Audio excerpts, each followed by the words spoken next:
Sa pahayag ng netizens, pinayuhan ang church leader na mangilabot sa ipinapahayag at inakusahan itong bulaang propeta.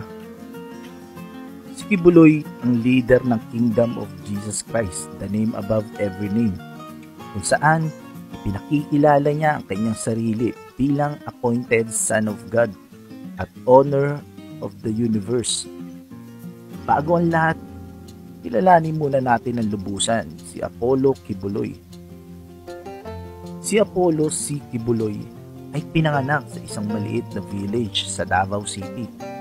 Kiniklaim nito na ang kanyang nanay nung ipinanganak siya ay nakakita ng isang pangitain.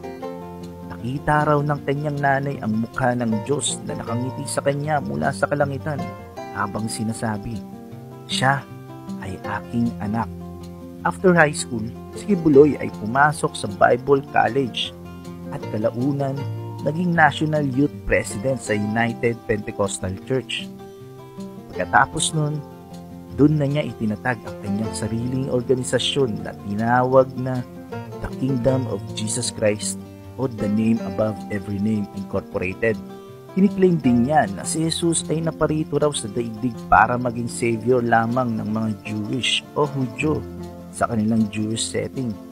Pero siya raw ang Son of God para sa mga taong Hentil o Gentile. Nga pala, ang term na Hentil o Gentile ang tawag sa mga taong hindi Hudyo o Jewish. Halimbawa, tayong mga Pilipino dahil hindi naman tayo Hudyo, kabilang tayo sa tinatawag na Hentil o non-Jewish. Ibig sabihin, si Kibuloy daw ang savior nating mga Hentil.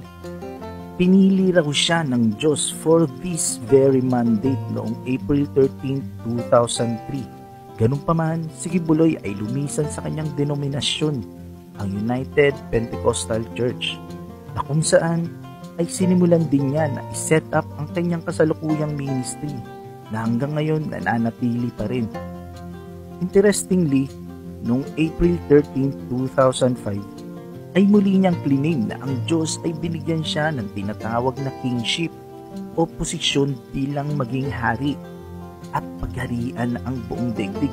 Take note, hindi lang buong daigdig dahil maging ang buong universe.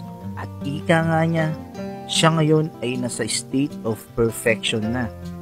Nakatulad ni Adan bago pa ito nagkasala. Sabi pa niya, hindi makakarating ang sinuman sa karyan ng Diyos unless ay maabot ng tao ang antas ng karunungan na meron siya. Sinasabi na mayroon ng 6 na milyon si Kibuloy na miyembro, 4 na milyon sa Pilipinas at 2 milyon sa